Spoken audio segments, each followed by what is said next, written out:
Hey guys, you are watching Aurora's vlog and welcome back to Aurora's Cebuano lesson. So today we are going to be learning words and messages to show that you care in Cebuano. So if you are looking for the perfect way to express how you feel about your favorite person in Cebuano language, here are few examples to get your messages out loud and clear. But before we jump into it, I should also mention that I do have Cebuano playlist videos that you can dig around. I will make that easy for you. You can click the link on your upper right corner, or you can find them on the video description below. Also, if after watching this video at the end, let me know if you like it or not. Tell me what you think. Anyways, don't forget to subscribe as well so you can keep up to date on my latest video uploads. Stick around after this intro or slide through to begin the lesson.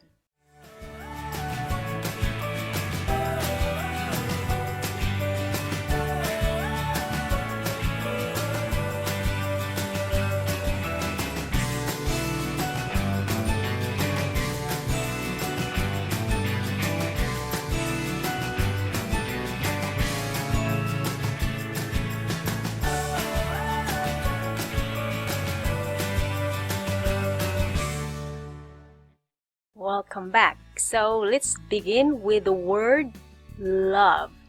So the Cebuano for love is gugma. Say it again. Gugma. Gugma. When you use that into words like when you say I love you, gihigugma ko ikaw. Gihigugma means like loving you. So that's why from the words gugma it becomes gihigugma. It's like loving you. Gihigugma ko means me, ikaw means you. So it's almost like love I you. Gihigugma ko ikaw. Now let's say it together. Gihigugma ko ikaw. Gihigugma ko ikaw. Or there are also other ways to say it. You could also say nahigugma ko nimo. Nahigugma ko nimo. Nimo means you. Ko means me. Gugma, love. Nahigugma ko nimo. I love you. Alright, let's move on to I love you more than I could ever really say. So when you want to say it, if you think about it, it's very difficult, but you just listen to it, keep at it, and study it, you will learn. Alright?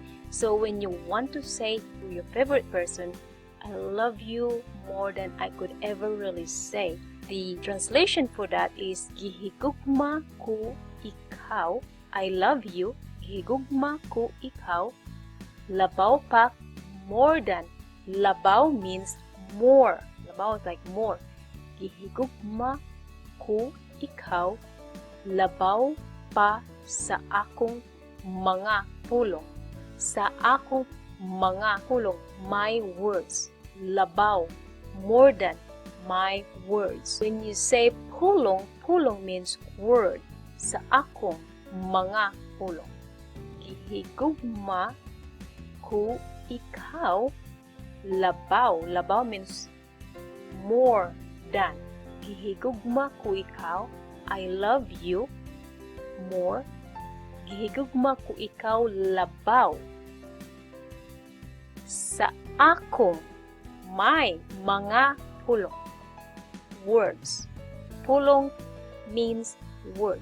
Gihigugma ko ikaw, I love you more than, labaw pa. When you say more than, labaw pa sa akong mga pulong. My words or my own words. I love you more than I could ever really say.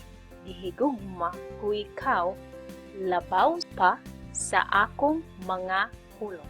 My own words. Gihigugma ko ikaw, labaw pa sa akong mga pulong. Alright, I hope that was not too difficult. So let's move on to you're the best thing that ever happened to me.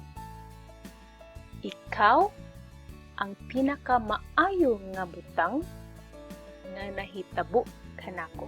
Ikaw, you, ang pinaka-maayo. Pinaka is like more, is the best, it's like the highest. Pinaka-maayo, good.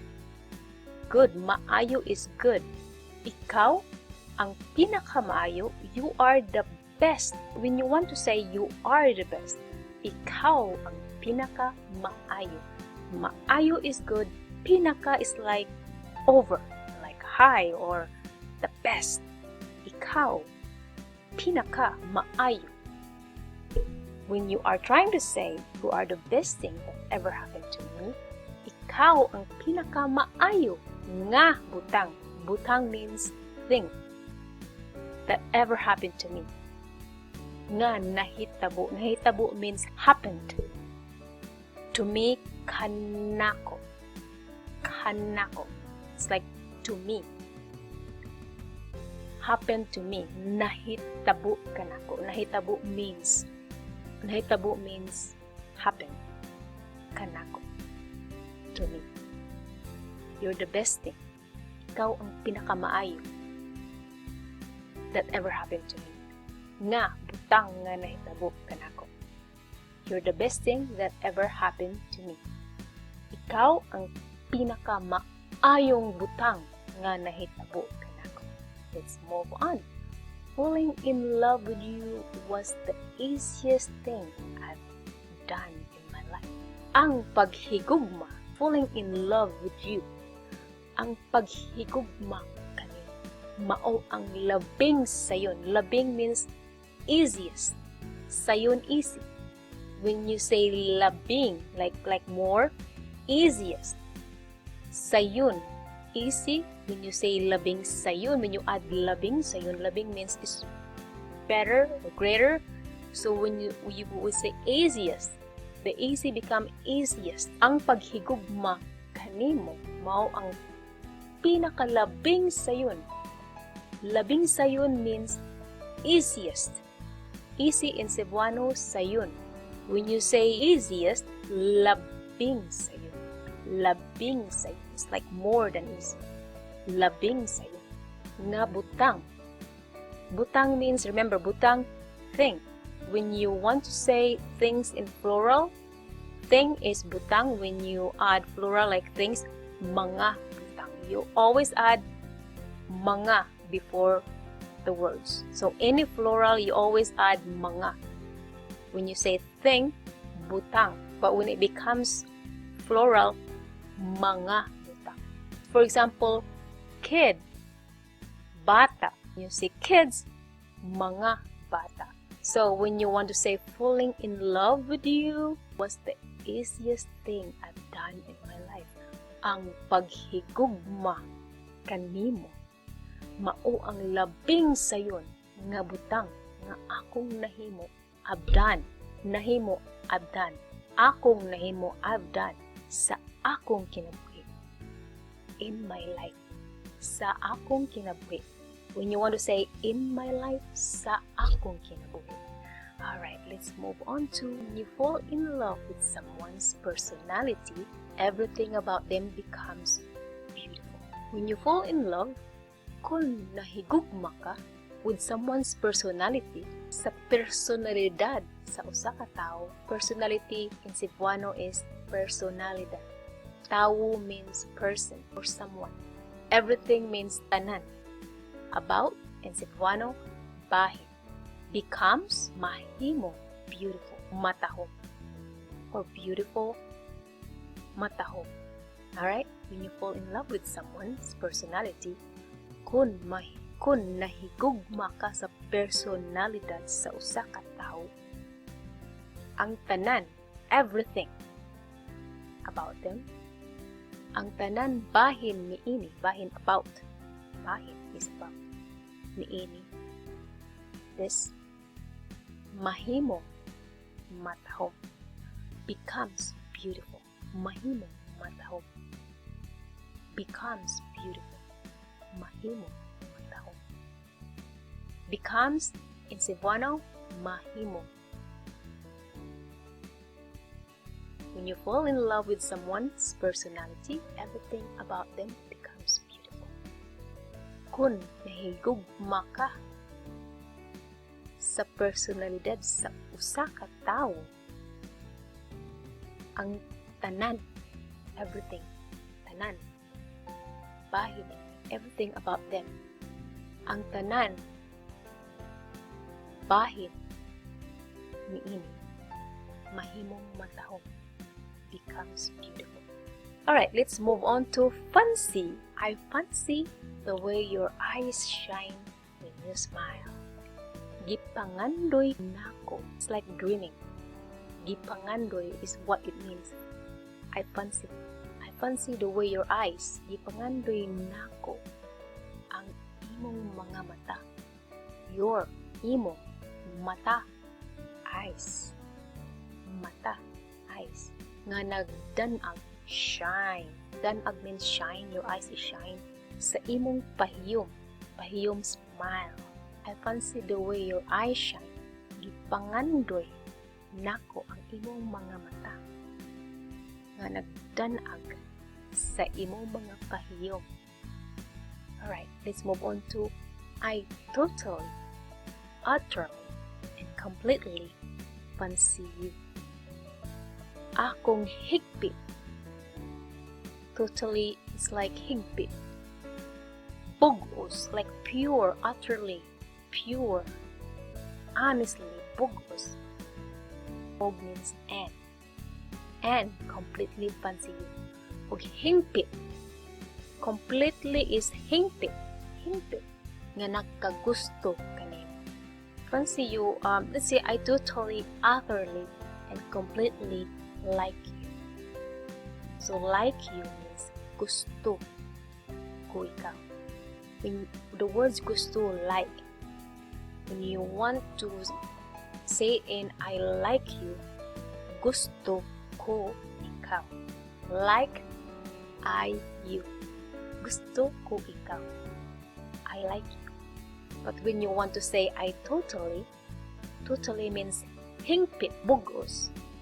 Utterly, utterly, bugos. It's like pure, real. There's no denying. Utterly, bugos. And in Cebuano, ug. Completely. Again, completely and totally are the same. So you will hear hingpit again. Hingpit. Nga nagkagusto kanina. I totally, utterly, and completely like you. Ako hingpit. Hingpit totally. Bugos. Utterly. And ug. Completely hingpit. It's the same as totally. Like you. Nga nagkagusto. Ako hingpit, bugos, o hingpit nga nagkagusto. Next. I wish you could see yourself through my eyes. Buot kong makita nimo. I wish you could see. Buot kong makita nimo. I wish in Cebuano, buot kong. I wish you could see. Buot kong makita nimo. You could see, makita nimo yourself through my eyes. Ang imong kaugalingon, imong means you. Kaugalingon means self, myself. Akong kaugalingon. When you say self, kaugalingon. When you add myself, ako kaugalingon. Pinaagi, through. Pinaagi is like via. Via my eyes. Pinaagi sa akong mga mata. Through my eyes. Buot kong makita nimo ang imong, see, makita nimo, see yourself, kaugalingon, self, yourself, imo, kaugalingon, self, kaugalingon. When you say myself, akong kaugalingon. When I say yourself, imo, kaugalingon. Pinaagi through my eyes. Akong mga mata. See, you hear the mga again and mata, eyes, because it's plural. So you add mga mata. But when you only say one eye, mata, You don't say mga, because when you say I, my one eye, akong mata. But when you say mga mata, akong, my two eyes, or my eyes, mga mata. Always add mga, mga mata, when one particular subject becomes plural. Alright, so let's move on to the day I met you. Sa adlaw nga nahimamat ko ikaw. The day. Day is adlaw. Sa is like day. The day I met you. Sa adlaw. I met you. Meet is like nahimamat. Nahimamat. I wanna meet you. Gusto ko mahimamat ko ikaw. The day I met you. Sa adlaw nga nahimamat ko ikaw. I found the piece of you. Nakitaan. I found. Nako. Ang akong kaugalingon. Nawala ko, nahibalo nga nawala. That the piece of me I didn't know was missing. Piece of me. Akong kaugalingon. I didn't know was missing. I didn't know. Wala ko mahibalo was missing. Nga nawala. Alright, let's stop right here and thank you for watching. I am sorry that I have to explain a lot, and I hope this is very helpful. And please leave your comments down below. I hope that I will hear from you, and if you like this, I will surely will make more of this kind of lessons. So let me know, and please don't forget to hit like and subscribe, and I'll see you in my next video. Bye bye.